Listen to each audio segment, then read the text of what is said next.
basically semua feedback dibaca, ditampung di ini. Tapi ya memang yang namanya event, ada yang punya dong gitu kan. Itu. Ada yang punya nggak suka begini. Yang kebetulan memang itu yang diminta sama orang ya. Gimana caranya kita supaya ini dialihkan supaya ya yang ini memang untuk saat ini tidak bisa terpenuhi gitu. Karena memang dan kita harus selalu ingat, semua pihak harus selalu ingat, we cannot please everybody. Nggak usah takut untuk ngambil mungkin gue ternyata disuruh megang bagiannya suruh bantuin yang bagian ini nih yang gue belum pernah kerjain sebelumnya gitu. Ya belajar aja. Lu udah diajak itu berarti orang itu udah percaya sama lu kalau lu bisa gitu. Orang ada yang nanya, emang foto-fotonya boleh dipublik gitu? Pada saat kalian daftar race-nya itu udah ada klausul di mana kalian memperbolehkan foto-foto kalian dipublish oleh event owner-nya, oleh penyelenggara gitu.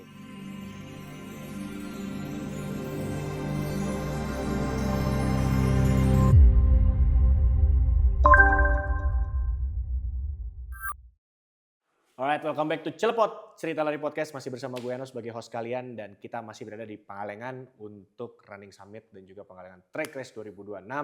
Dan podcast episode kali ini gue sudah bersama dengan salah seorang pelari yang memang lebih senior dibandingkan saya, izin. Dan sudah nyemplung di event lari lebih dulu dibandingkan saya, izin. Maju gondrong, Rifa Istamar. Apa kabar? Ini gue mengundang Bapak Rifa Istamar ini adalah ingin insight lebih banyak lagi tentang, karena gue pada akhirnya kan sekarang pelari yang diberikan anugerah ikut banyak event, bukan hanya jadi Amin. Ya, ikut banyak event dan merasakan nikmatnya ikut event dari sisi pendapatannya. Anda juga kan berangkat dari pelari gitu. Dan jadi gue pengen lebih tahu, intinya bukan hanya cuma sekedar menikmati nikmatnya aja, tapi kita juga merasakan hikmah apa yang kita dapatkan ke diri sendiri gitu. Tapi by the way, lu dari 2012 udah lari, Val, gitu. Ya. Gue pengen fast forward ke kapan pertama kali lu terlibat di event lari? Apakah di Nusantaran atau di event lainnya? Nusantaran salah satunya.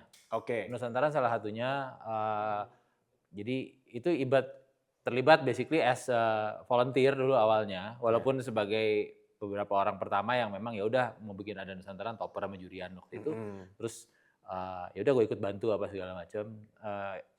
Ibaratnya mulai dari situlah, mulai kayak kalau bikin event mesti kayak begini. Sebelumnya berarti lu nggak tahu? Sebelumnya tuh ya belum tahu gitu. Ya Nusantaran kan juga mulai dari literally 14 tahun lalu. Ya, 14 tahun lalu yang adalah 2012. Awal gue mulai lari juga gitu. Jadi itu kayak beneran kayak acara komunitas aja gitu. Kayak sekelompok orang pengen ya udah kita lari dari Jakarta ke Monas Bogor. ke Bogor kan waktu itu gitu segala macam. Jadi dari situlah, dari situ terus mulai jadi sering larinya gitu. Nah baru mungkin kalau yang let's say ngebantu bener gitu, as in ada event lari, terus gue let's say part of it as dulu karena gue juga masih suka motret, gue kadang-kadang gue ikut motret. Oh iya, ya. anak rungraffer dong betul. Kenapa? Rungraffer juga dulu betul.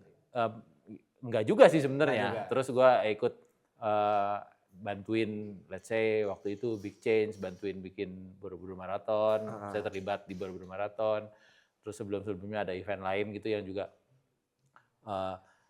Lalu bisa ikut nggak jadi tim sosial medianya gitu ya untuk ini. Ya udah ikut. Jadi memang benar-benar ya udah ikut aja, ada yang ngajak gitu, diangkat. Gue ntar bikin konten ya, maksudnya foto apa segala macam gitu. Ya udah dari situ ya mulailah gitu. Oh ternyata seru juga ya bikin. Almost every part lo udah pernah merasakan atau cuma almost every part sampai apa megang aja? Ya bukan megang sosial media tapi kayak ibaratnya terlibat di tim sosial medianya yang handle komen DM gitu segala macam. So ya gue cukup tahu lah gitu kira-kira apa yang bakal ada DM orang komen kayak apa gitu ya. Awalnya dulu juga gue yang ikut handle kayak gitu maksudnya tahu. Jadi meroles dari memang basically dari yang kecil-kecilnya dulu gitu sampai akhirnya puji Tuhan sekarang bisa sampai ikut diminta untuk ikut bantu ngurusin dari bukan cuma yang tapi lebih ke overallnya overseeing the events kayak gitu-gitu. Secara keseluruhan dari mulai starting point sampai post production gitu ya. Iya. Tapi sebelum lu terjun di lari pun apa kalau sudah terlibat di event atau basicnya apa sih? Gue penasaran deh. Gue basicnya kerja karyawan seperti biasa, seperti layaknya orang-orang kerja gitu ya. 9 to 5. 9 to 5 Iya. gitu. Terus dulu juga sempat gue memang tidak kerja, mesti bukan nggak kerja kantoran, tapi gue freelance as a photographer, Oke. motret itu like dari tahun berapa ya sampai 2010-an kalau nggak salah gitu.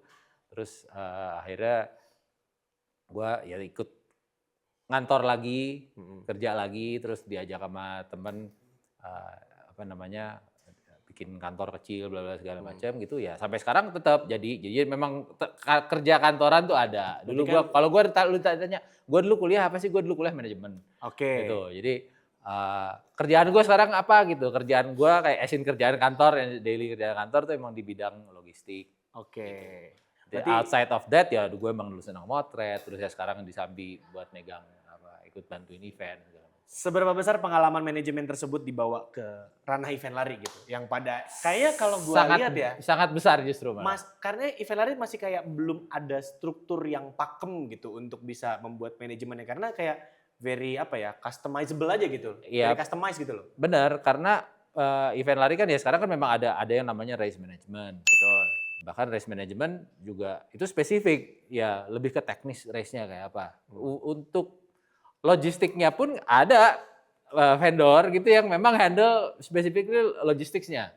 Kayak let's say simple yang orang-orang pada tahu kalau logistik di event. Barikade itu bukan punya race management. Ada mungkin. Ada logistiknya gitu. Ya. Maksudnya ya kayak gitu-gitu memang harus kolaborasi dan memang kerjasama antara beberapa pihak, beberapa vendor dan banyak. Oke. Kalau buat di event lari apalagi itu sangat banyak pihak-pihak yang ikut kontribusi di satu ya event lari itu. Barangnya logistik kayak gitu.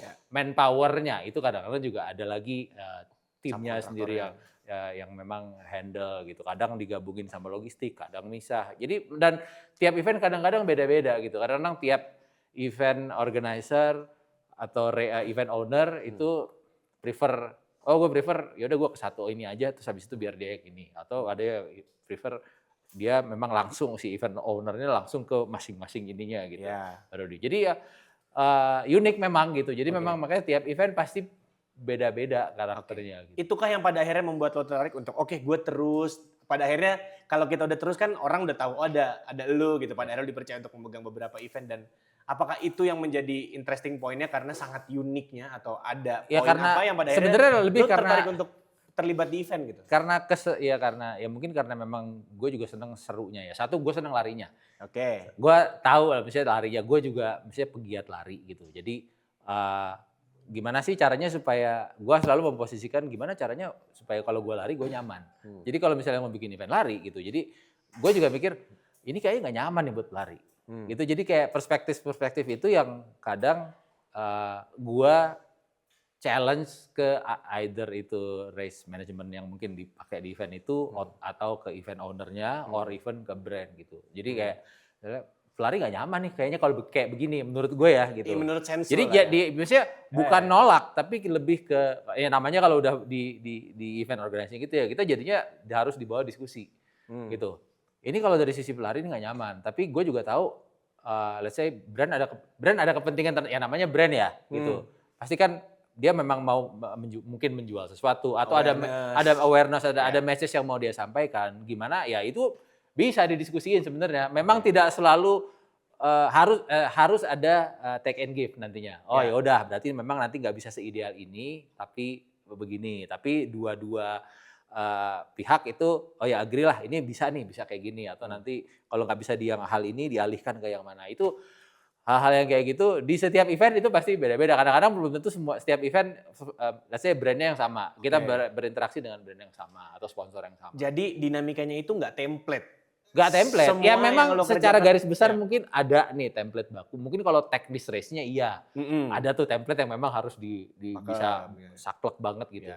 Tapi once sudah berkolaborasi dengan banyak pihak gitu, ya template ini memang harus disesuaikan dengan kebutuhan masing-masing stakeholder yang ada. Nggak mungkin bisa maunya begini doang. Jadi kadang-kadang kalau ada yang misalnya kita lihat ada dari audience gitu atau apa ada feedback, pengennya begini, ya kita itu basically semua feedback basically dibaca, ditampung di ini. Tapi ya memang yang namanya event ada yang punya dong gitu Nah, kan. itu. Ada yang punya nggak suka begini. Yang kebetulan memang itu yang diminta sama orang ya. Gimana caranya kita supaya ini dialihkan supaya ya yang ini memang untuk saat ini tidak bisa terpenuhi gitu. Karena memang dan kita harus selalu ingat, semua pihak harus selalu ingat, we cannot please everybody. Aduh. We cannot please everybody gitu. Akan ada selalu orang yang memang mungkin nggak cocok sama event A gitu. Karena di event ya nggak apa-apa. But should we try to please everybody or not? No. Enggak. Ya kalau kita try to please everybody gitu, nggak akan selalu tetap ada yang nggak ini, dan ataupun kalaupun kita coba itu biasanya end up kitanya yang akan lama-lama kelimpungan. Kita nggak akan bisa please everybody. Gimana caranya lo, let's say lo menghadapi race owner yang gue paham lah, race owner ini kan udah invest untuk membuat event lari gitu dengan budget sekian gitu. Ya. Tapi ketika lo melihat dia inginnya event lari seperti apa, berdasarkan sense lo lari ini, ada beberapa hal yang nggak cocok yang harus gue counter dan gue harus meyakinkan dia supaya alasan gue nih make sense untuk dilaksanakan. Itu yang selalu Gimana? Yang selalu terjadi gitu, maksudnya dan hampir di setiap event.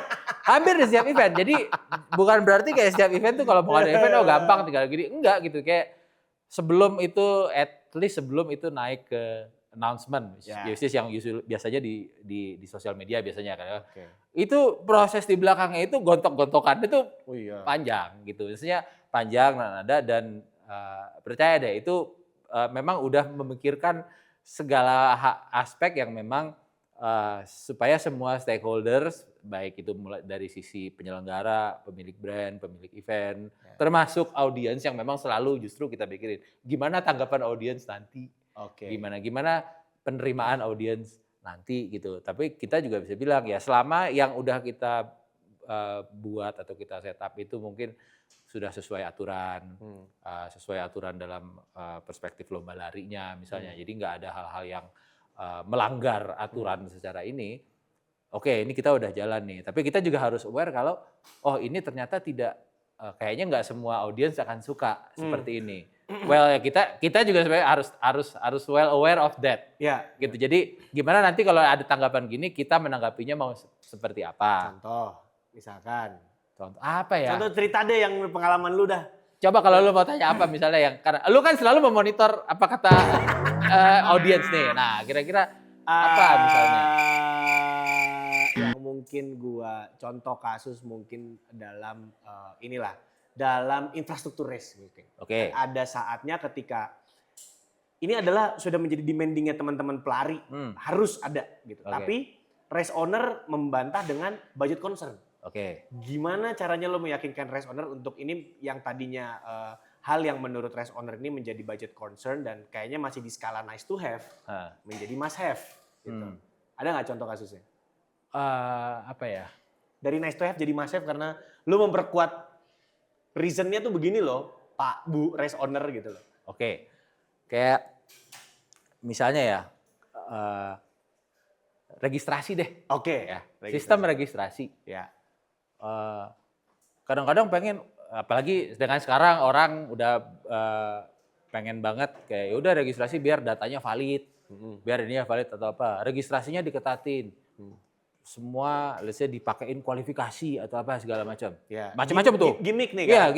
Misalnya dipakein kualifikasi, harus datanya lengkap, data diri, bla bla segala macam banyak. Tapi itu secara mungkin, berarti nanti semua peserta bisa terkontrol nih, kualifikasinya jelas, sehat, misalnya kayak gitu-gitu kan. Tapi kan event owner kadang-kadang gitu atau brand gitu, dia pengen orang mudah daftar race-nya. Kalau dibikin pertanyaannya banyak kayak gitu, kagak ada yang daftar. Misalnya sesimpel target pendaftaran misalnya harusnya 3.000 gitu. Begitu event itu dibikin pertanyaan kualifikasi gitu, udah misalnya orang periode pendaftaran sebulan ya. Udah jalan 3 minggu yang daftar baru 100. Nah itu gimana tuh? Ya itu makanya kan itu yang kita jelasin. Ini memang harus seperti ini, berarti kalau memang kita tidak bisa registrasinya seketat itu, mitigasi apa nih supaya orang yang penting daftar dulu. Tapi berarti nanti proses setelahnya baru kayak misalnya lo harus pada saat respect misalnya harus untuk misalnya yang memang punya medical conditions harus ada ininya, harus health check. Kalau misalnya kayak sesimpel harus bawa suratnya, tidak bisa diwakilkan misalnya pengambilan respect atau itu hal kecil lah, itu baru pengambilan respect tidak bisa diwakilkan. Udah ada beberapa race yang memang saklek seperti itu. Tapi apakah dengan tidak bisa diwakilkan terus jadi ada hilang seluruh problem di mana ada orang lari pakai bib orang lain? Tidak juga kan. So berarti it's basically nggak selamanya solusi seperti itu efektif. Memang bisa diterapkan. Tapi kadang-kadang untuk menerapkan itu ada hal-hal internally yang harus di set up kan. Yang biasa ada gini harus berubah. Which is kadang-kadang itu perlu more resources untuk nambahin lagi gimana caranya nggak bisa diwakilin, harus ngambil sendiri. Berarti jadwal pengambilan mungkin harus lebih fleksibel, harus lebih panjang. Fulus gitu. kan? Iya pasti kan gitu. Sesimpel ini. Audiens pengen pengambilan respect kalau bisa sampai jam 12 malam dong gitu. Kalian dari luar kota belum nyampe. Sekarang gue kadang-kadang cuma kalau ini kita internal ya gitu, gue bocorin lah kadang kita bikin. Kan kita dari luar kota belum nyampe. Lu kan daftarnya sudah dari 3 bulan lalu. Lu gak lihat jadwalnya apa? Gitu kan? Ya tapi gue gak bisa cuti. Emang itu urusan kita gitu. Kan misalnya kayak kan itu banyak ya hal-hal yang kayak gitu kan. Itu maksudnya kita juga bahas. Sama kayak misalnya harusnya sampai jam 12 malam atau misalnya nambah harinya gitu. Yang mau bayar sewa ruangannya siapa? Gitu. Kadang orang kan nggak tahu. Ada orang nggak tahu gitu kan. Jadi gimana? Jadi ya hal-hal yang kayak gitu yang harus kita harus cari balance-nya gitu ya. Win-win-nya. Trust me, semua event organizer, event yang kayak mungkin gue banyak ikut di beberapa race gitu ya yang ada di sini dan atau mungkin yang lain bahkan yang gue juga nggak ikut ini, itu semua sudah dipikirkan, dipertimbangkan sematang-matangnya. Dan tentunya yang juga dipertimbangkan adalah batasan-batasan yang ada gitu, baik itu oleh race owner yang ada, secara infrastruktur yang bisa yang mana ya. Itu kemudian diramu supaya bisa basically menyediakan experience yang hopefully cukup baik untuk semua pelari gitu. Baik semua pelari dan juga mungkin audiens atau mungkin supporter, ya kan masyarakat sekitar gitu. Itu juga yang mesti dipikirin kan gitu. Perbandingannya 1:10 ketika lo mengerjakan sesuatu di event lari, pasti kan ada pertimbangan yang pada akhirnya harus salah satu pihak yang mengalah antara audiens atau race owner. Betul. On scale 1:10 tuh lebih berat mana yang sepengalaman lo lah? Lo harus lebih banyak menekan race owner atau lo banyak harus menekan audiens? Gua nggak tahu. Gue ya basically audiens, which is gue juga menganggap itu diri gue sendiri. Betul. Karena gue selalu kadang-kadang kalau gue memberikan input, feedback atau suggestion atau apa, gue selalu menempatkan diri gue sebagai pelari, gitu kan. Ya itu 50-50, hampir selalu 50-50. Ada kalanya ya udah, gue memang harus ngalah. Berarti ya udah, ini memang audiens belum bisa dapat hal ini nih gitu. Tapi ya nggak apa-apa, ada mitigasinya. Jadi at least informasinya harus disampaikan lebih jelas ke audiens pada saat pengumuman, disclaimer apa segala macam. Itu dan itu selalu terjadi di setiap event dan tidak bisa ada template yang baku karena kadang-kadang di setiap event kan punya visi misi yang beda-beda nih gitu. Kadang-kadang yang jadi brand stakeholdersnya juga beda-beda. Ada yang sedikit, ada yang banyak, ada yang cuma satu gitu. Lebih dari satu. Iya kan, ada yang lebih dari satu gitu. Jadi hal yang kayak gitu sangat variatif gitu. Tapi pengalaman lo deh, lebih banyak mana? Ya, banyak mengalah untuk mana nih? Biasanya nih kalau kayak gini cenderung gue yang kalah. Jadi kayak oke lah, tapi karena kita juga tahu ini event tetap harus jalan dong. Tetap harus jalan dong. Kalau lu sama-sama gotong-gotongan terus gak jalan-jalan eventnya. Gitu. Jadi ya udah sebisa mungkin dikolaborasikan supaya bisa ada solusinya. Tapi ya most of the time 60-40 lah gitu. 60-40 lebih berat ke race owner. Ke race owner biasanya. Race owner ya udah, mereka pengennya kayak gitu. Itu buat mungkin teman-teman yang penasaran gitu ya kalau yang udah lari atau apa. Kalau memang ada kesempatan ini sekali-sekali ikut bantuin event. Nggak harus event lari gede. Ya mungkin event lari di komunitasnya gitu ya. Mau bikin event lari kecil gitu ya buat ngatur 100 orang, 200 orang nanti ngumpul di mana atau mana. Cuman ikut terlibat, bukan cuma datang sebagai bagian dari 200 orang itu. Tapi lu yang bantu arrange. Oke, lu mesti ngatur janjian sama tempatnya misalnya si kafenya atau apa gitu kan. Titik kumpulnya lah ya. Titik kumpulnya. Nanti sama kafenya kerjasama mungkin atau apa gitu. Kafenya ada do's and don'ts-nya apa gitu. Itu kan simple. Nah dari hal-hal kayak gitu biasanya mulai bisa sedikit tercerahkan.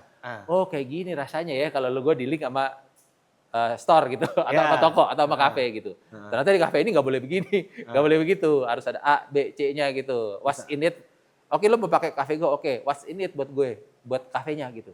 Karena yang punya kafe kan juga mau jualan dia. Betul. Gitu kan. Gitu. Jadi mereka juga pengen ada apa nih, ada sesuatu yang bisa gue dapat nggak? Jadi Exposure win-win kah? solution-nya. Win-win solution-nya tuh harus ada. Jadi ya dicoba aja gitu. Nah kalau memang ternyata senang dan jalannya di situ gitu ya. Akan ketemulah gitu tiba-tiba nanti diajak ngurusin ada event yang mungkin skalanya sedikit lebih gede atau apa. Dan nggak usah takut untuk ngambil mungkin gue ternyata disuruh megang bagiannya suruh bantuin yang bagian ini nih yang gue belum pernah kerjain sebelumnya gitu. Ya belajar aja. Lu udah diajak itu berarti orang itu udah percaya sama lu kalau lu bisa gitu. Ya bilang aja nggak apa-apa, oke nggak apa-apa gue sekalian belajar ya, tapi gue coba kerjain deh.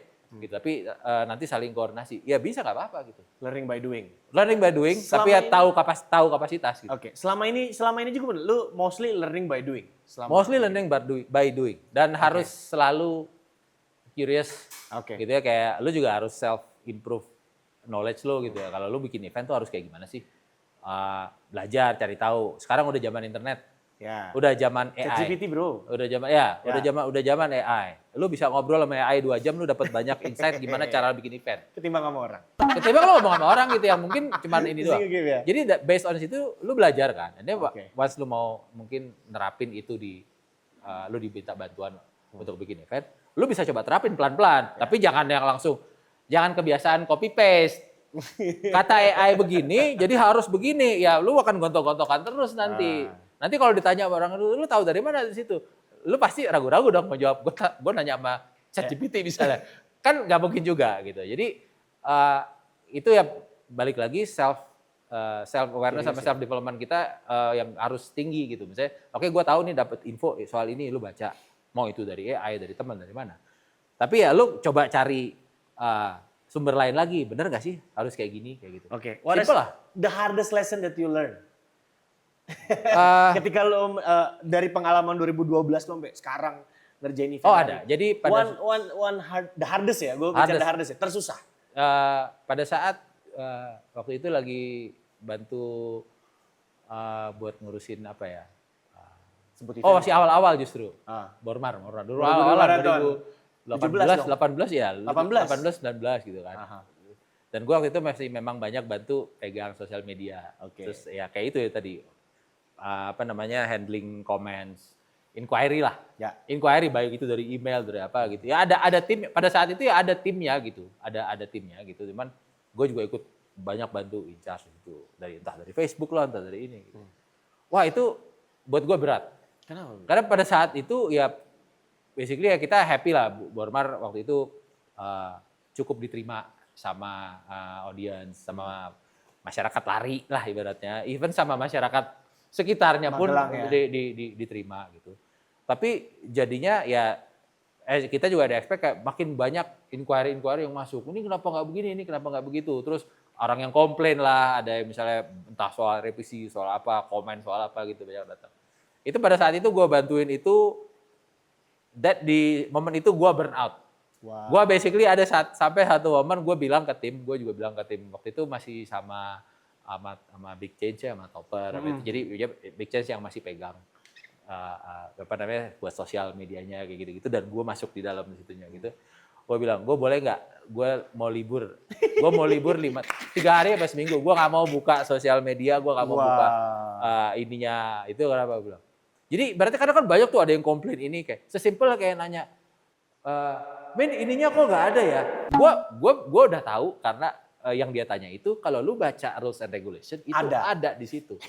Itu nanya marah-marah apa segala macam. Sedangkan kita balesnya harus selamat malam, saya terima kasih gitu ya. Kalau ini merefer ke rules and regulation poin sekian di quotes gini, ini udah ada segini. Tapi pada saat awal nanya itu orang udah ibaratnya udah caps lock semua lah gitu. Dan yang nanya bukan cuma satu gitu, ada 2. Nah, itu basically gue bilang, gue boleh nggak ada yang gantiin gue dulu, like 3 hari lah itu 3 hari. Gue bilang gue setiap kali lihat ini gue udah marah-marah sendiri, gue bilang gitu. Anjir, burn out Jadi lu ya? itu benar. Jadi gue bilang nggak ada kayak 3 hari 4 hari gue nggak pegang sama sekali. Gue buka ya jadi ya udah nggak apa-apa, ntar di handle sama anak-anak Di yang replace lain. dulu. Di replace dulu gitu. Karena gue beneran jadi emosian begitu meeting gitu ya, pas meeting sama orang gitu. Kalau marah-marah mulu gitu, ya ini jadi ya, ibaratnya kebawa gitu. Nah itu salah satu. Gue bilang, oh ya udah berarti emang dan waktu itu juga memang manpower-nya belum banyak. Ya. Jadi memang mostly kayak jadinya kayak walaupun bukan semua juga gue yang ini, tapi kadang-kadang, Pak ini balesnya gimana ya? Pak ini balesnya gimana ya gitu. Jadi ya udah bikin ininya. Jadi At the same time banyak yang nanya. di situ banyak yang nanya juga. Jadi ya udah gue bilang, gue boleh nggak? Gue mundur bentar gitu ya. Tapi bentar abis seminggu, 3 hari abis seminggu gue gak balik. Lu kenapa Pak gitu? Gue gak kuat, gue baca ini, marah-marah mulu gue, even bukan ngerjainin juga, gue jadi emosi terus. Padahal lu pretending to be someone else ya? Iya, padahal dari situ kan kayak, gue karena banyak yang kayak, ya audience kita paham memang kayak habit orang tuh mungkin. Kebiasaan orang untuk membaca lebih dalam atau apa tuh masih sangat kurang. Even sampai sekarang. Sekarang ya agak mendingan lah. Udah kadang-kadang kalau dilihat-lihat di komen event race atau apapun gitu ya, itu udah banyak. Udah ada yang nanya yang ini, udah ada netizen lain yang bantuin jawab. Itu udah ada di rules and regulation, coba baca lagi gitu-gitu. Dulu enggak ada. Yang nanya kayak gitu, yang komen malah ngomporin. Iya nih, enggak ada. Kayak gitu. Kan jadi pengen marah ya gitu ya. Aku mau ngecek masih bisa di-scroll, masih ada nggak? Masih ada kayaknya. Saya kayaknya nggak pernah dihapus-hapus itu komennya. Tapi ya di situ justru jadi belajar. Ya. Kayak berarti kedepannya memang informasi harus disampaikan sedetail itu, gitu. Entah caranya gimana supaya orang men-trigger orang mau untuk belajar. Oke. Untuk baca. Sesimpel untuk baca aja. Kayak kadang-kadang masih banyak sampai sekarang orang-orang udah diumumin open registration akan ada tanggal berapa gitu ya. Itu udah ada di kadang-kadang posting carousel ya. Itu di halaman pertama tuh, open registration, tanggal berapa udah ada. Terus kadang-kadang ada slide 2-3-nya isinya informasi lain gitu. Ya. Komen pertama apa? Open registration tanggal berapa? Itu kurang gede apa tanggal di posting yang halaman pertama malah bahkan gitu. Yang kayak gitu-gitu. HP-nya rusak di bagian itu, jadi blur nggak kebaca mungkin gitu. Ada garis hijau banyak gitu, jadi nggak kelihatan gitu kayaknya. Ada ternyata Riva momen burnout-nya ya? Ada lah. Ada. Pergeseran tren sebelum, itu kan sebelum pandemik. Sebelum pandemik. Setelah pandemik, ya. Apa yang lo rasakan habitnya yang berubah dari pelari yang ikut event dulu dan sekarang? Jadi, are they smarter? Yeah. Are they, it's basically growing in a good way. In a good way. Marketnya jadi mungkin somehow jadi udah mulai lebih pinter lah itu menanggapi komen atau membaca informasi gitu dibanding dulu sebelum pandemi. Jadi pandemi is basically walaupun memang meriset segala sesuatu. Lari itu pada saat 2018-19 tuh udah lagi booming gitu, and then stop. Mulai 2022 2023 mulai balik lagi tuh, dan actually habit orang banyak berubah, jadi lebih kritis. Tapi in a good way, nggak yang sekedar kritis nanya atau apa. Dan dikasih informasi sekarang tuh masih bisa lebih dicerna dulu, walaupun tetap ada yang tambang gitu pasti ada gitu. Jadi dan ya kita lihat ya sekarang kayak jumlah event lari sekarang mungkin kalau dicek database keseluruhan di seluruh Indonesia gitu ya, kayaknya mungkin udah lebih banyak dalam setahun, udah lebih banyak dibanding 2019 kan, jauh lebih banyak gitu. Jadi dan orang yang pengen let's say bisa ngejalanin healthy lifestyle tuh jadi jauh lebih banyak. Awareness-nya bagusnya Awareness-nya ada bagusnya jadi di situ gitu. Tapi at the same time karena gue bilang tadi ini grow into masyarakatnya tuh market yang lebih pinter ibaratnya. Demand-nya juga jadi lebih sophisticated gitu kadang-kadang. Jadi kayak dalam arti ini harusnya kan bisa begini. Jadi ibaratnya lebih pinter lah gitu. Suggest. Iya. Yang sebenarnya justru bagus yang kayak begini-begini selama dia bisa kasih suggestion-nya itu dalam format atau bentuk yang memang bisa kita terima. Bisa diterima. Jadi bukan sekedar nulis di komen tapi bentuknya caps lock semua gitu ya. Gitu. Itu basically itu actually dibaca, ditampung dan didengar sama penyelenggara. Gua cukup yakin semua penyelenggara event gitu ya. Oke. Dan speaking of smarter gitu ya, lebih Ya. pinter ya. Bagaimana dengan motif-motif kecurangan yang ada di event lari gitu yang lo temukan? Ya, Nah, pada tentunya. akhirnya sampai lu harus apa ya? Gila nih Riva ngebongkar semua ya. Jadi kayak ya di mana-mana orang semakin pinter on average gitu ya, semua semakin pinter masyarakatnya. Ya pasti cara-cara yang mungkin orang-orang curang juga jadi semakin pinter dari caranya kan. Iya, akal-akalannya. Ya namanya ya simpel lah. Sampai sekarang masih ada maling kan? Masih. Maling, Penjara masih penuh. Iya kan, Ya. penjara masih penuh. Jadi ya yang kayak gitu-gitu juga selalu diedukasi. Mau tidak mau semua event lari apa segala macam itu harus selalu mengedukasi terkait hal-hal yang memang sebaiknya tidak dilakukan pada saat event lari gitu. Ya sesimpel tidak menggunakan bib orang lain pada saat lari event lari. Walaupun itu bibnya mungkin dikasih sama temen lo yang memang nggak jadi lari karena dia sakit, gitu kan. Terus, ini lu pakai aja bib gue gitu. Ya kalau lu tahu itu salah, jangan lu terima. Sesimpel itu. Sesimpel itu. Karena kenapa? Di aturan ada. Dari tahun 2018 di rules and regulation itu selalu ada. Itu barang nggak berubah tuh. Event lari manapun, bukan cuma event lari yang mungkin gue ikut terlibat ya. Event lari manapun dilarang menggunakan bib orang lain pada saat berlari. Ya. Itu ada. Tapi nggak pernah dibaca. Ya. Kalaupun udah dibaca, cenderung nggak dia apa-apain. Gua nggak terkenal ini kok. Gua nggak terkenal ini gitu kan. Ya, tapi ya sebenarnya udah ada cukup banyak kejadian-kejadian yang harusnya jadi pengingat buat teman-teman yang mungkin, let's say ini kita cuma bahas satu hal doang yang kayak pakai bib orang lain ya gitu. Lalu kalau pakai bib orang, lu kan nggak tahu lu bakal sakit apa enggak pada saat race.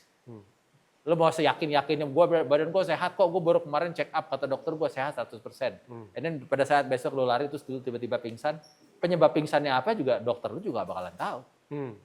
Kalau itu udah kejadian di race gitu, lu pakai bib orang, satu lu nggak akan dapat asuransi kalau memang eventnya ada asuransinya, nggak di cover sama asuransi. Karena nggak sama. Ya, tapi kan karena memang walaupun itu nggak di cover sama asuransi, event owner, brand segala macam nggak mungkin dong belantar, dia pakai bib orang nggak gue bantuin.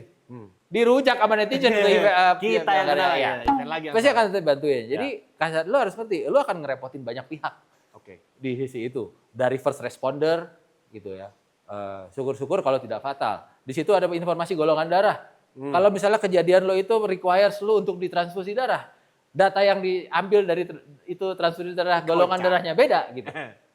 Apa yang terjadi? Kan kita nggak mau itu terjadi ya. Kayak gitu-gitu. Maksudnya kita tahu kemungkinannya itu kecil terjadi. Iya, kita maunya kemungkinan itu tidak terjadi bahkan. Gitu. Tapi kalau itu sampai itu terjadi, itu efeknya banyak gitu. Dan biasanya orang kayak nggak mungkin lah gue sehat gitu. Nggak, gue lari santai kok gitu kan. Ya gue larinya santai, gue nggak mungkin kolaps lah atau apa gitu. Lu nggak akan tahu di tengah lagi race tiba-tiba ada kendaraan ya pribadi gitu. Motor habis mabok-mabokan pulang dia oleng nabrak lu. Shit happens anyway. Di race course. Shit happens. Anytime. Anytime. Shit happens gitu. Kita nggak tahu. Maksudnya event olahraga lari itu sendiri kan sudah olahraga yang walaupun tidak dibilang sangat ekstrim gitu ya. Tapi kita tahu di Jakarta, let's say kalau kita ngomong di Jakarta ya panas. Ya di Indonesia lah. Kita di negara yang ada di Katulistiwa kan. Betul. Mostly panas sampai segala macam, lembab gitu. Terus jadi anything can happen gitu. Soal medis itu kita nggak ada yang tahu. Kita cuma bisa preventif gitu. Jadi ya hal-hal yang kayak gitu sebenarnya semua orang udah tahu. Cuman somehow kenapa ada aja yang bodoh amat. Yang mungkin agak jahat justru orang-orang yang ngejual-jualin. Itu kayaknya ya kalau gue mereka udah tahu itu salah. Mereka nggak jual-jualin gitu. Atau bisa jadi mungkin mereka pikir treatment sama kayak konser ya. Konser kayaknya kayak bisa dipindah tangankan. Iya, kalau konser mungkin masih bisa karena biasanya ya kan lu cuma memang nonton konser. Iya. Dan sekarang gue tanya, orang kalau beli tiket konser gitu, ada nggak yang baca terms and conditions-nya beli tiket konser? Orang udah keburu war kok. Iya kan, udah keburu war, beli tiket apa segala macam. Klik aja udah. Terus misalnya di rules and regulation-nya itu kalau ada apa-apa atau apa, foto lu dipakai buat apa segala macam, itu kan ada di situ kan. Kalau lu misalnya nggak setuju, ada yang lu nggak setuju, lu udah beli gitu dan lu datang, ya lu setuju sama itu gitu. Nggak bisa abis itu lu komplain gitu. Jadi yang kayak gitu-gitu sebenarnya bisa diawali dengan mulai rajin membaca. Ya, itu dia. Membaca informasi yang diberikan. Ini berarti himbauannya adalah tingkatkan literasi. Betul. Tapi anyway gini, gue pengen satu cerita lucu dong. Tadi kan yang paling susah udah, paling gak enak udah. Yang lucu dong, pas waktu lu mendeteksi ketika lu berperan sebagai alter ego lu polisi BIP. Gak, gue pengen tahu. Jadi banyak kayak misalnya ada mungkin di event yang gue terlibat gitu ya. Terus gue tahu nih ada yang sesimpel kalau orang-orang suka banyak nanya, kalau cara cari tahunya gimana sih kalau nemu aja ya? Gitu. Semua orang udah bisa lakukan kok gitu. Dan sekarang udah banyak yang melakukan itu. Kayak diawali dari foto-foto yang memang tersedia secara publik di website eventnya. Orang ada yang nanya, emang foto-fotonya boleh di publik gitu? Pada saat kalian daftar race-nya, itu udah ada klausul di mana kalian memperbolehkan foto-foto kalian dipublish oleh event owner-nya, oleh penyelenggara gitu. Baik itu untuk kebutuhan di galeri, termasuk lah kebutuhan galeri, atau mungkin kalau eventnya mau bikin banner atau apa buat promosi billboard or whatever gitu. Itu bisa dipakai. Dan kalian sudah menyetujui itu pada saat kalian daftar, bahkan belum bayar pada nggak daftar, kalian udah oke. Begitu kalian bayar, selesai. Kadang suka terkecoh. Jadi lu bisa tahu itu dari mana, Pak? Lu lihat aja di galeri. Lu lihat di galeri, lihat foto gitu. Dari sesimpel orang-orang yang lu kenal deh, gitu kan. Oh, gua tahu si A, B, C ini nggak ikut race gitu ya, dia nggak daftar. Tiba-tiba nongol foto orang itu, foto Yano lari di situ pakai bib ya, gua tahu. Pakai bib siapa nih orang, gitu kan?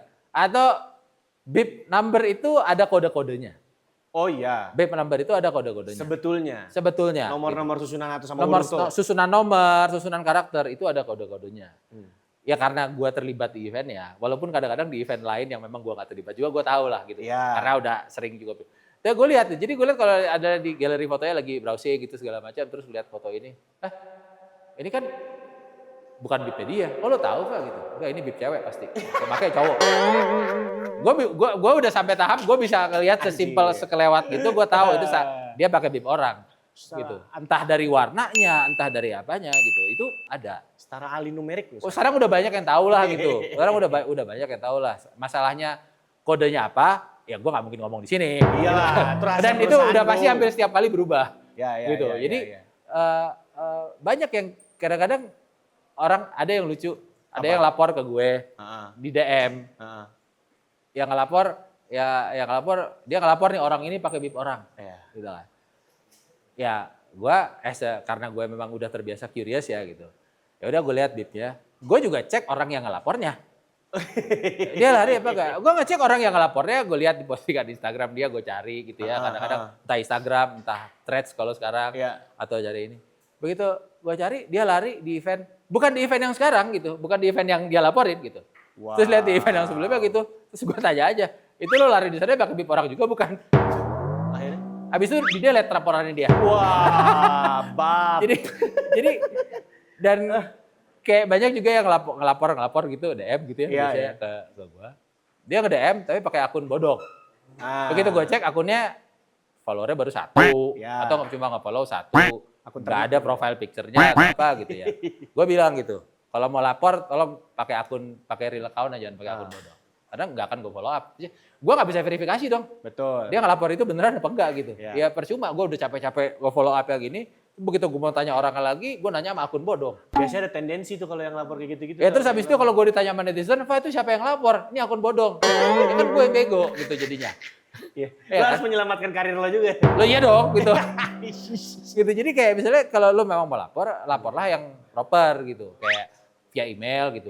Mau sore mau kasih tahu kalau ada pelari ini dia mungkin terindikasi pakai bib palsu atau pakai bib temannya or whatever case yang mau dia laporin. Tapi sekarang kan pekerjaan lo jadi lebih mudah karena sekarang kan orang-orang pada akhirnya saling mendoxing satu sama lain.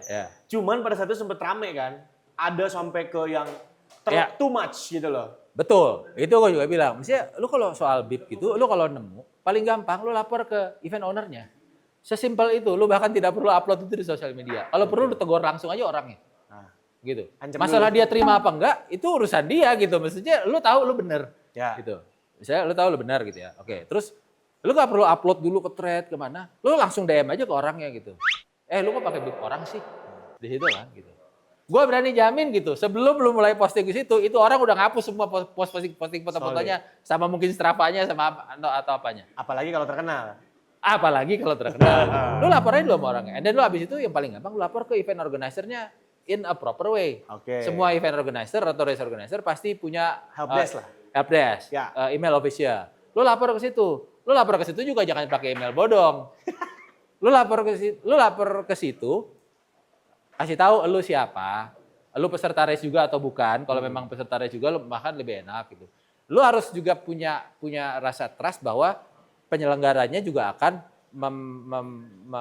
men-treat lu sebagai whistleblower dengan benar gitu. Oke. Kayak ya sesimpel kayak misalnya kalau ada yang lapor kayak gitu in a proper way ke gua lah, at least gitu ya. Gua kan ya udah laporannya gua proses apa ini segala macam. Tapi gue nggak akan serta-merta ngasih tahu ini yang ngelaporin si A gitu. Kan tujuan utamanya adalah si A, si orang ini melanggar aturan. Dia harus diapain? Di ban kah? Di ini apa segala macam gitu. Biarlah Jadi penyelenggara yang menentukan. gitu. Jadi nggak masalah kalau misalnya lu lapor, lu nggak perlu takut kalau lu tuh akan dibocorin. Ya, Gitu. pasti akan dilindungi. Malah justru kita akan berterima kasih. Maksudnya secara gue at least ya kalau misalnya ada yang lapor, lu lapornya proper. Kita akan berterima kasih. Oh ya dia memang ngelapor bener gitu. Bukan yang mau cuman sekedar adu domba doang gitu loh. Iya kalau kita memang bisa verifikasi akan lebih enak. Tapi kalau orang-orang yang sekarang dia nemuin si A lari di mana pakai bib siapa terus langsung diposting, terus orang-orang pada doxing ini orangnya siapa, kerjanya di mana. Buat Itu apa? parah sih. Buat apa ya? Parah sih. It's too much menurut gue. Kayak kita nggak perlu tahu kita cuma perlu tahu dia melanggar aturan di lomba A. Selesai. Masalah dia kerjaannya apa, dia ini siapa atau apa, itu udah bukan ranahnya kalau ditanya ke event organizer, kita nggak peduli dia siapa gitu. Yang penting nama si A dengan data si A melakukan pelanggaran di race A. Selesai. Cukup sampai situ aja? Cukup sampai situ. Kalau nanti race organizer mau ngasih sanksi atau apa, itu urusannya antara si pelanggar sama race organizer. Oh. Selesai. Udah. Cukup. Nah sekarang masalah nanti race organizer-nya pun nanti akan follow up ngelanggar ini apa segala macam, itu sudah harusnya udah bukan ranah pelapor. Biarkan race organizer yang Tanggung jawab pelapor basically udah melakukan hal yang benar. Dia melaporkan ada pelanggaran. That's it. Sama kalau kalian ngelaporin ada orang maling, ngelaporin ke polisi. Kalian ngelaporin ke polisi kan? Gitu. Biarlah polisi yang menentukan. Biar polisi yang menentukan gitu. Masalah apa itu udah jadi tangan polisinya. Gitu. Lu nggak mungkin ikut campur dong, nggak mungkin menghakimi sendiri kan. Tapi lu seneng kan ada downline banyak sekarang kan yang melakukan hal itu? Ya seneng aja.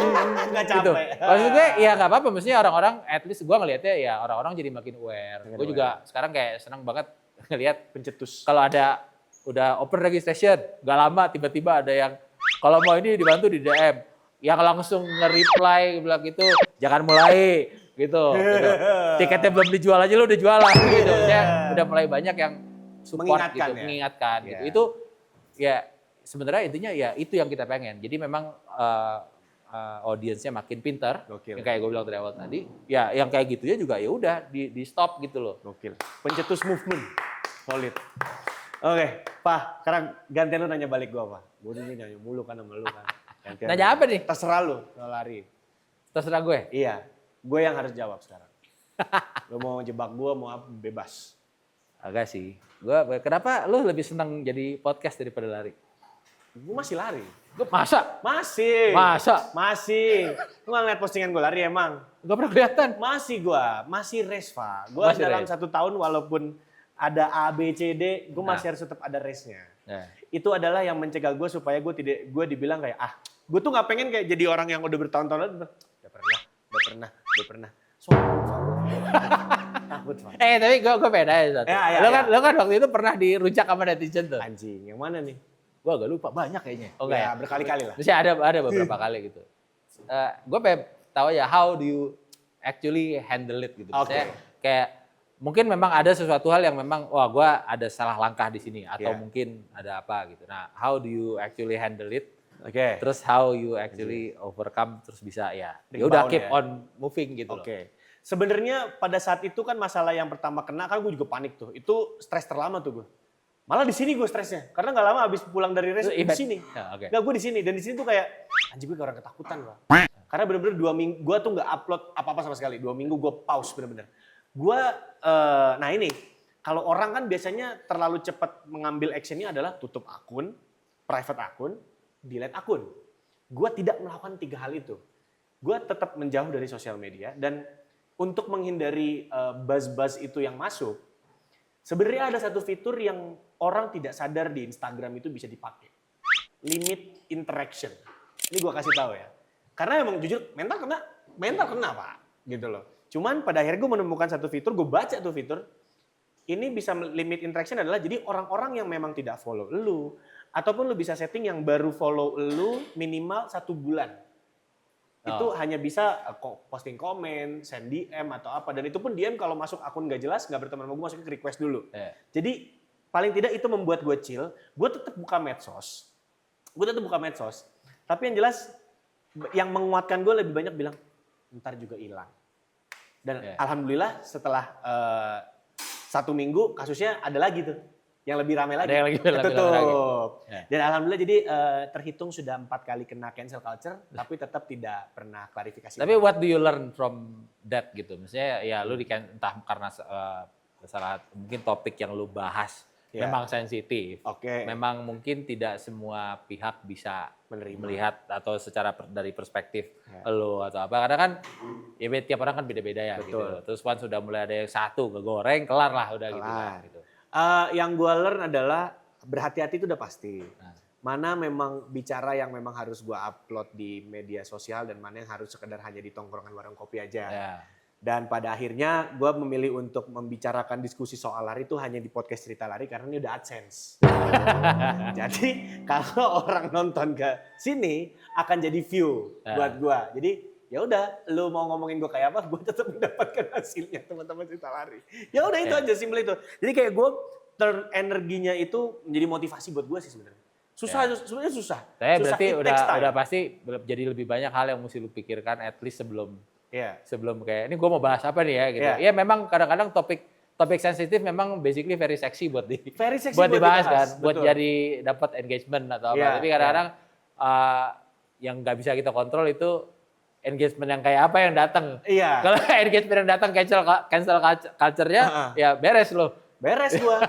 Ya emang daripada akhirnya penolakan apa segala macam ketidakcocokan, nggak semua event juga pada pengen gue yang MC gitu kan. Sering gue denger omongannya gitu loh, mungkin karena 1-2 hal track record gue lah. Cuman pada akhirnya ya itu anugerahnya buat gue adalah menseleksi diri gue. Pada akhirnya gue harus berinteraksi dengan orang ini sejauh apa gitu. Kalau emang yang gue udah tahu duluan dia nggak ini gue, ya udah gue mendingan gak usah interaksi sama dia.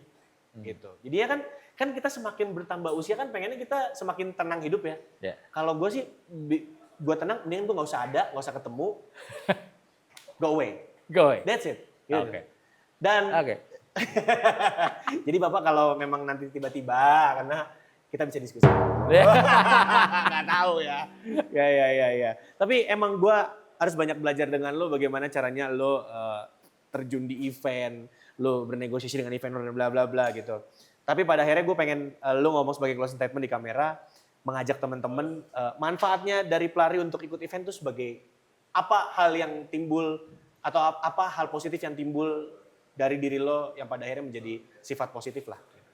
Dari lari ini ya, event lari. Dari lo ikut event lari gitu. Ya, jadi dari ikut event lari, dari mulai sebagai pelari sampai akhirnya jadi orang yang justru mengarrange event-event lari. Manfaatnya banyak. Gue jadi banyak tahu berbagai macam aspek event lari itu harus harus seperti apa gitu. Dan apa yang memang dulu gue sebagai pelari juga, banyak nuntut harus A, B, C, D. Begitu gue mulai ikut di event ngurusin event lari gitu. Oh ini yang dulu gue marah-marah tuh karena ini, gitu tahu. Jadi buat teman-teman pelari mungkin ya tetap berlari, definitely biar sehat. Kalau memang pengen punya curiosity lebih tinggi untuk gue pengen bikin event yang lebih bagus, coba deketin teman-teman yang memang ngurusin event lari atau ngurusin event atau apa, dan ikut bantu kontribusi di situ supaya bisa dapat perspektif lain. Oh, kalau bikin event tuh begini ya ternyata gitu. Seru. Lu akan tetap dapat larinya. Ya, jokes aside, lu bisa dapat slot gratis. Awal-awal gua ngebantuin event lari ya kadang-kadang kayak gua bisa lari gratis. There is gitu. not a privilege lah. Ya, itu one of the privilege. Tapi semakin kesini juga gua akan semakin tahu kalau gua mau ikut event lari, gua nggak akan minta event gratis ke event yang mungkin bukan yang gua urusin. Gua akan ya udah gua daftar aja. Kapan open registrationnya gitu. Ya udah gua coba daftar gitu. Kalau memang gua nggak dapet ya udah. Nggak ikut nggak apa-apa. Iya, nggak ikut nggak apa-apa. Gitu. Lu akan jadi lebih bisa tahu lah gitu. Oh ternyata kayak gini, ya udah kalau nggak dapet ya udah, kalau lu minta lagi dan segala macam, basically itu nyusahin internal mereka. Si ini minta nih gitu. Karena kenapa? Karena gue juga ngurusin itu gitu. Jadi hal-hal yang kayak gitu memang bisa, memang harus dialami. Memang tidak semua orang mungkin bisa mengalami hal itu. Tapi kalau memang kalian ada kesempatan gitu, yang seneng banget lari ini, pengen punya event lari bagus atau apa, start by doing that for your run crew misalnya. Ya, mau ada event, ayo kita arrange yuk gitu. Coba arrange. Itu biasanya akan mulai kelihatan nih, oh ya gue seneng nih ngurusin ini gitu. Gimana cara ngurusinnya gitu. Jadi lo mulai dapat perspektif, oh ya ternyata pantesan kalau kita di event lari yang gede tuh kayak begini, ini yang kecil aja begini gitu. Kayak gitu-gitulah. Istamar. Solid maju gondrong. Terima kasih banyak. Terima kasih banyak. Thank you. Bapak Rifa Istamar, insight-nya yang menarik sekali. Paling tidak ini memberikan awareness. Kita lihat setelah ada podcast ini apakah ada movement baru lagi, anak lari ikut event semua, ntar siapa jadi peserta? Tenang aja, peserta lari akan selalu ada. Pelari baru akan selalu ada. Oke, percaya sama gua. Kita catat ya. Sustain ya. Pasti ada. Kita karena industri ini. Semua orang pasti pengen hidup sehat. Oke. Yang makin aware sama hidup sehat akan selalu bertambah. Ya. Gitu ya. Jadi makanya jumlah event lari sekarang dibanding 2000 sebelum pandemi, sekarang udah makin lebih banyak per tahunnya. Naik terus kan. Jadi ya, yang mau ikut ngurusin event, cari eventnya. Ya. Bikin event buat run crew-nya. Ya. Gitu. Coba-coba. Kalau mau cobain jadi kru event lari, ya DM Riva aja lah. Oke lah kalau gitu, Celep episode kali ini harus berakhir dulu. Gue Yana sebagai host pamit undur diri bersama dengan bintang tamu gue. Sebutkan nama Bapak. Rifa Istamar. Rifa Istamar. Kalau gitu kita pamit dan we're sign out and bye-bye. Thank you so much. Sampai ketemu di episode berikutnya. Thank you guys.